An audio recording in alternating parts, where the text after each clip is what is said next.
Hello दोस्तों, स्वागत है आप सबका मेरे यूट्यूब चैनल पे। दोस्तों, पिछली वीडियो में मैंने आपको कराया था उज्जैन टूर, जिसमें मैंने आपको सारी चीज़ें दिखाई थी, एक्सप्लोर कराई थी। तो आज भी मैं यही आपको कराने वाली हूँ। आज हम जा रहे हैं ओमकारेश्वर मंदिर में, जहाँ पर मैं आपको सब चीज़ दिखाऊंगी, कैसे हम गए, कैसे हमने वहाँ पे प्रसाद चढ़ाया, वहाँ पर क्या फ़ोटो हम खींच सकते हैं या नहीं खींच सकते हैं। सो सबसे पहले दोस्तों मैं आपको बता दूँ कि जो ये ओमकारेश्वर मंदिर है, ये 12 ज्योतिर्लिंग में से एक है। और दोस्तों, हमारे हिंदू धर्म में ये मान्यताएँ हैं कि जो भोले बाबा हैं वो तीनों लोगों का ब्रह्मांड करके रात में यहीं पर सोने के लिए आते हैं। तो दोस्तों, आप सोच सकते हैं कि इसके दर्शन किए बगैर हम कैसे वापस जा सकते थे। तो यहाँ पे देख सकते हैं आप, पहाड़ भी थे। यहाँ पे देहरादून की याद आ गई थी मुझे तो, क्योंकि ऐसे पहाड़ बने हुए थे। देहरादून में तो खैर बहुत ऊंचे ऊंचे पहाड़ होते हैं, बट यहाँ पे इतने ऊंचे पहाड़ नहीं थे। मौसम भी मतलब बारिश वाला हो रखा था, बहुत ही अच्छा मौसम था। 5 घंटे लगे हमें यहाँ पहुँचने में। टैक्सी से हम पहुँच चुके हैं ओमकारेश्वर मंदिर की तरफ, जहाँ पे हमने सबसे पहले थोड़ा रेस्ट किया। उसके बाद हम निकल पड़े दर्शन। यहाँ आप देख सकते हैं स्टार्टिंग में ही टॉयज की शॉप है और बहुत सारे प्रसाद की भी शॉप बनी है। भोजनालय भी है यहाँ पे, जिसको भोजन करना हो वो कर सकता है।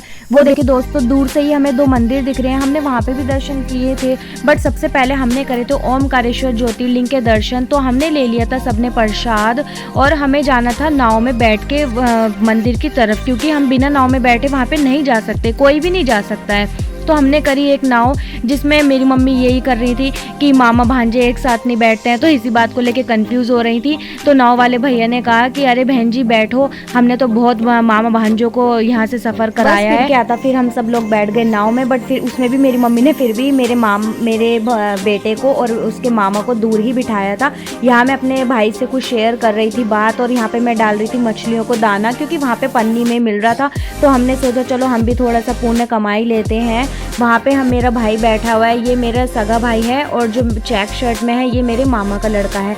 सो हम सब निकल पड़े थे उज्जैन ज्योतिर्लिंग के दर्शन करने। दोस्तों, ये नदी फिलहाल रोक दी गई है। इस नदी का नाम है नर्मदा नदी, क्योंकि आगे बन रहा था पुल।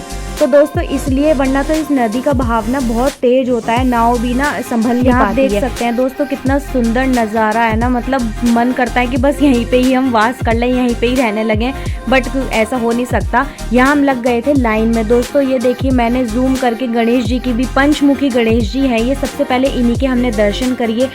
और आप सकते हो कितनी भीड़ है, मतलब ऊपर तक इतनी भीड़ थी ना, मतलब पैर रखने की भी जगह नहीं थी, और हमें पूरा 2 घंटा लग गया था ऊपर तक जाने में। तो राहत थी कि बीच में पानी की सुविधा थी, और हमारे राइट हैंड साइड पे ऊपर जाके थी एक शॉप, जहाँ पे आप कोल्ड ड्रिंक, मतलब वाटर बॉटल कुछ भी आप ले सकते हो, खाने पीने की चीजें भी ले सकते हो। पर हमने बस पानी की बोतल ही ली थी, क्योंकि प्यास इतनी लग रही थी। आप देख सकते हैं कितनी भीड़ थी यहाँ पे। और दोस्तों, मैं ऊपर से जब नीचे देख रही थी ना, तो मैं इतनी खुश हो रही थी, चलो हमने ये तो क्रॉस कर ही लिया है। में हम अपनी ज्योतिर्लिंग के दर्शन करने ही वाले थे। उससे पहले हमने करे, ये भगवान जी हैं, हनुमान जी, जो स्टार्टिंग में ही बीच में इन्होंने प्रस्थान दे रखा है इनको, और बीच में नंदी महाराज जी भी थे बहुत बड़े।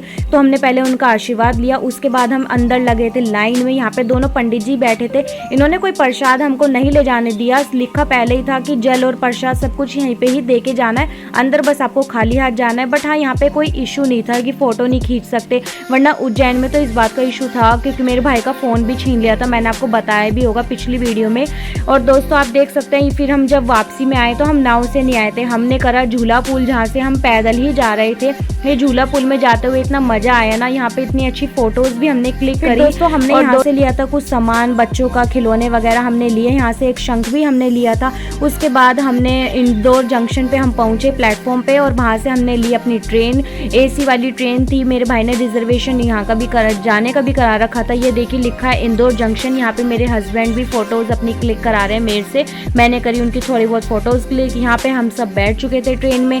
थोड़ी देर बाद हमको लगी भूख, तो मेरे भाई ने सोचा चलो पिज्जा मंगा लिया जाए। ये पिज्जा हमने आधे घंटे पहले ही ऑर्डर करा था, और इन्होंने कुछ प्लेटफॉर्म सेलेक्ट कर रखे हैं कि यहीं पे ही डिलीवरी होती है, ऐसे कोई हर प्लेटफॉर्म पे डिलीवरी नहीं होती है इन पिज्ज़ा की।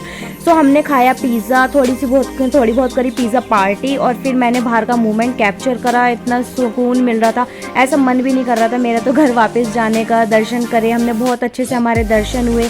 फिर हम अपने बाबू के साथ थोड़ी मस्ती करने लगे। इसकी मामी ना इसको डरा रही थी कि बिल्ली आ रही, क्योंकि ये सो नहीं रहा था, मतलब बिल्कुल भी नाम ही नहीं ले रहा था। थोड़ी बहुत मस्ती करने के बाद दोस्तों हम लोग सो गए थे रात में, और हमारी ट्रेन ने हमको सुबह 3 बजे उतार दिया था दिल्ली के स्टेशन पे।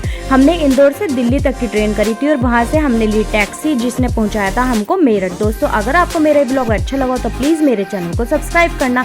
Thanks for watching my video.